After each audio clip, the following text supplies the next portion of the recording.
Looking glass insects. Of course, the first thing to do was to make a grand survey of the country she was going to travel through. It's something very like learning geography, thought Alice as she stood on tiptoe in hopes of being able to see a little further. Principal rivers, there are none. Principal mountains, I'm on the only one, but I don't think it's got any name. Principal towns, why, what are those creatures making honey down there? They can't be bees. Nobody ever saw bees a mile off, you know. And for some time she stood silent, watching one of them that was bustling about among the flowers, poking its proboscis into them, just as if it was a regular bee, thought Alice. However, this was anything but a regular bee. In fact, it was an elephant. As Alice soon found out, though the idea quite took her breath away at first. And what enormous flowers they must be, was her next idea. Something like cottages with the roofs taken off and stalks put to them, and what quantities of honey they must make. I think I'll go down and no, I won't go just yet, she went on, checking herself just as she was beginning to run down the hill, and trying to find some excuse for turning shy so suddenly. It'll never do to go down among them without a good long branch to brush them away, and what fun it'll be when they ask me how I liked my walk. I shall say, oh, I liked it well enough. Here came the favorite little toss of the head, only it was so dusty and hot, and the elephants did tease so. I think I'll go down the other way, she said after a pause, and perhaps I may visit the elephants later on. Besides, I do so want to get into the third square. So with this excuse, she ran down the hill and jumped over the first of the six little brooks. Tickets, please, said the guard, putting his head in at the window. In a moment everybody was holding out a ticket.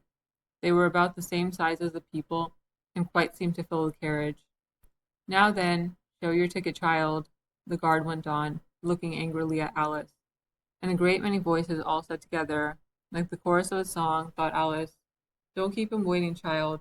Why, his time is worth £1,000 a minute. I'm afraid I haven't got one, Alice said in a frightened tone. There wasn't a ticket office where I came from. And again the chorus of voices went on. There wasn't room for one where she came from. The land there is worth £1,000 an inch. Don't make excuses, said the guard. You should have bought one from the engine driver. And once more the chorus of voices went on with, the man that drives the engine. Why, the smoke alone is worth £1,000 a puff. Alice thought to herself, then there's no use in speaking. The voices didn't join in this time, as she hadn't spoken, but to her great surprise they all thought in chorus. I hope you understand what thinking in chorus means, for I must confess that I don't. Better say nothing at all. Language is worth £1,000 a word. I shall dream about £1,000 tonight, I know I shall, thought Alice. At this time the guard was looking at her, first through a telescope, then through a microscope, and then through an opera glass. At last he said, you're traveling the wrong way, and shut up the window and went away. So young a child, said the gentleman sitting opposite to her. He was dressed in white paper. Ought to know which way she's going, even if she doesn't know her own name. A goat that was sitting next to the gentleman in white shut his eyes and said in a loud voice, she ought to know her way to the ticket office, even if she doesn't know her alphabet. There was a beetle sitting next to the goat. It was a very queer carriage full of passengers altogether, and as the rule seemed to be that they should all speak in turn, he went on with, she'll have to go back from here as luggage. Alice couldn't see who was sitting beyond the beetle, but a hoarse voice spoke next. Change engines, it said, and there it choked and was obliged to leave off. It sounds like a horse, Alice thought to herself, and an extremely small voice, close to her ear, said, you might make a joke on that. Something about horse and horse, you know. Then a very gentle voice in the distance said, she must be labeled, last with care, you know. And after that the other voices went on. What a number of people there are in the carriage, thought Alice, saying, she must go by post, as she's got a head on her. She must be sent as a message by the telegraph. She must draw the train herself the rest of the way, and so on. But the gentleman dressed in white paper leaned forwards and whispered in her ear, never mind what they all say, my dear, but take a return ticket every time the train stops. Indeed I shan't, Alice said rather impatiently. I don't belong to this railway journey at all. I was in a wood just now, and I wish I could get back there. You might make a joke on that, said the little voice close to her ear. Something about, you would if you could, you know. Don't tease so, said Alice, looking about in vain to see where the voice came from. If you're so anxious to have a joke made, why don't you make one yourself? The little voice sighed deeply. It was very unhappy, evidently, as Alice would have said something pitying to comfort it. If it would only sigh like other people, she thought. But this was such a wonderfully small sigh that she wouldn't have heard it at all if it hadn't come quite close to her ear. The consequence of this was that it tickled her ear very much, and quite took off her thoughts from the unhappiness of the poor little creature. I know you are a friend, the little voice went on, a dear friend and an old friend, and you won't hurt me, though I am an insect. What kind of insect? Alice inquired a little anxiously. What she really wanted to know was whether it could sting or not, but she thought this wouldn't be quite a civil question to ask. What? Then you don't? The little voice began when it was drowned by a shrill scream from the engine, and everybody jumped up in alarm, Alice among the rest. The horse, who had put its head out of the window, quietly drew it in and said, It's only a brook we have to jump over. Everybody seemed satisfied with this, though Alice felt a little nervous at the idea of trains jumping at all. However, it'll take us into the fourth square. That's some comfort, she said to herself. In another moment she felt the carriage rise straight up into the air, and in her fright she caught at the thing nearest to her hand, which happened to be the goat's beard. But the beard seemed to melt away as she touched it, and she found herself sitting quietly under a tree, while the gnat, for that was the insect she had been talking to, was balancing itself on a twig just over her head and fanning her with its wings. It certainly was a very large gnat, about the size of a chicken, Alice thought. Still, she couldn't feel nervous with it, after they had been talking together so long. Then you don't like all insects, the gnat went on, as quietly as if nothing had happened. I like them when they can talk, Alice said. None of them ever talk where I come from. What sort of insects do you rejoice in where you come from? The gnat inquired. I don't rejoice in insects at all, Alice explained, because I'm rather afraid of them, at least the large kinds. But I can tell you the names of some of them. Of course they answer to their names, the gnat remarked carelessly.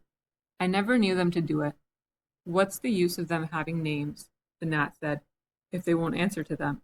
No use to them, said Alice, but it's useful to the people that name them, I suppose. If not, why do things have names at all? I can't say, the gnat replied. Further on in the wood down there, they've got no names. However, go on with your list of insects. You're wasting time. Well, there's a horsefly, Alice began, counting off the names on her fingers. All right, so the gnat. Halfway up that bush, you'll see a rocking horsefly if you look. It's made entirely of wood and gets about by swinging itself from branch to branch. What does it live on? Alice asked with great curiosity. Sap and sawdust, said the gnat. Go on with the list. Alice looked at the rocking horsefly with great interest and made up her mind that it must have been just repainted. It looked so bright and sticky. And then she went on. And there's the dragonfly. Look on the branch above your head, said the gnat, and there you'll find a snap dragonfly. Its body is made of plum pudding, its wings of holly leaves, and its head is a raisin burning in brandy. And what does it live on? Alice asked, as before. Frumenty and mince pie, the gnat replied, and it makes its nest in a Christmas box. And then there's the butterfly, Alice went on, after she had taken a good look at the insect with its head on fire, and had thought to herself, I wonder if that's the reason insects are so fond of flying into candles, because they want to turn into snapdragonflies. Crawling at your feet, said the gnat. Alice drew her feet back in some alarm. You may observe a bread and butter fly. Its wings are thin slices of bread and butter, its body is a crust, and its head is a lump of sugar. And what does it live on? Weak tea with cream in it. A new difficulty came into Alice's head. Supposing it couldn't find any, she suggested, then it would die, of course. But that must happen very often, Alice remarked thoughtfully. It always happens, said the gnat. After this, Alice was silent for a minute or two, pondering. The gnat amused itself, meanwhile, by humming round and round her head. At last it settled again and remarked, "I suppose you don't want to lose your name?" "No, indeed," Alice said, a little anxiously. "And yet I don't know," the gnat went on in a careless tone. "Only think how convenient it would be if you could manage to go home without it. For instance, if the governess wanted to call you to your lessons, she would call out, 'Come here,' and there she would have to leave off, because there wouldn't be any name for her to call, and of course you wouldn't have to go, you know." "That would never do, I'm sure," said Alice. "The governess would never think of excusing me lessons for that. If she couldn't remember my name, she'd call me Miss, as the servants do." "Well, if she said Miss, and didn't say anything more," the gnat remarked, "of course you'd miss your lessons. That's a joke. I wish you had made it." "Why do you wish I had made it?" Alice asked. "It's a very bad one." But the gnat only sighed deeply, while two large tears came rolling down his cheeks. "You shouldn't make jokes," Alice said, "if it makes you so unhappy." Then came another of those melancholy little sighs, and this time the poor gnat really seemed to have sighed itself away, for when Alice looked up there was nothing whatever to be seen on the twig, and as she was getting quite chilly with sitting still so long, she got up and walked on. She very soon came to an open field with a wood on the other side of it. It looked much darker than the last wood, and Alice felt a little timid about going into it. However, on second thoughts, she made up her mind to go on. "For I certainly won't go back," she thought to herself, and this was the only way to the 8th square. "This must be wood," she said thoughtfully to herself, "where things have no names. I wonder what will become of my name when I go in. I shouldn't like to lose it at all, because they'd have to give me another, and it would be almost certain to be an ugly one. But then the fun would be trying to find the creature that had got my old name. That's just like the advertisements, you know, when people lose dogs, answers to the name of Dash, had on a brass collar. Just fancy calling everything you meet Alice till one of them answered. Only they wouldn't answer at all if they were wise." She was rambling on in this way when she reached the wood. It looked very cool and shady. "Well, at any rate, it's a great comfort," she said as she stepped under the trees, "after being so hot, to get into what?" she went on, rather surprised at not being able to think of the word. "I mean to get under this, you know," putting her hand on the trunk of the tree. "What does it call itself, I wonder? I do believe it's got no name. Why, to be sure it hasn't." She stood silent for a minute, thinking. Then she suddenly began again. "Then it really has happened after all. And now who am I? I will remember, if I can. I'm determined to do it." But being determined didn't help her much, and all she could say, after a great deal of puzzling, was, "L. I know it begins with L." Just then a fawn came wandering by. It looked at Alice with its large, gentle eyes, but didn't seem at all frightened. Here then," Alice said, as she held out her hand and tried to stroke it, but it only started back a little, and then stood looking at her again. "What do you call yourself?" the fawn said at last. Such a sweet, soft voice it had. "I wish I knew," thought poor Alice. She answered rather sadly, "Nothing just now." "Think again," it said. "That won't do." Alice thought, but nothing came of it. "Please, would you tell me what you call yourself?" she said timidly. "I think that might help a little." "I'll tell you if you come a little further on," the fawn said. "I can't remember here."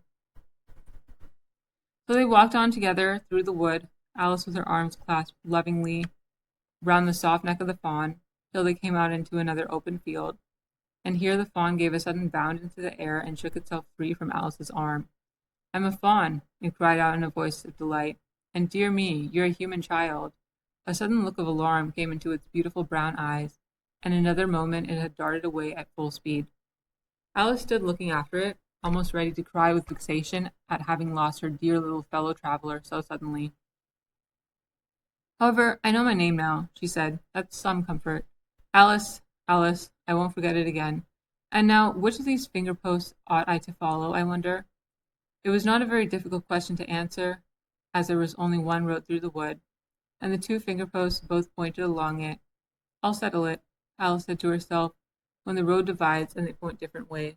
But this did not seem likely to happen. She went on, a long way, but wherever the road divided, there were sure to be two finger posts pointing the same way, one marked to Tweedledum's house, and the other to the house of Tweedledee. I do believe, said Alice at last, that they live in the same house. I wonder I never thought of that before. But I can't stay there long. I'll just call and say, how do you do, and ask them the way out of the wood. If I could only get to the 8th square before it gets dark. So she wandered on, talking to herself as she went, till, on turning a sharp corner, she came upon two fat little men so suddenly that she could not help starting back. But in another moment she recovered herself, feeling sure that they must be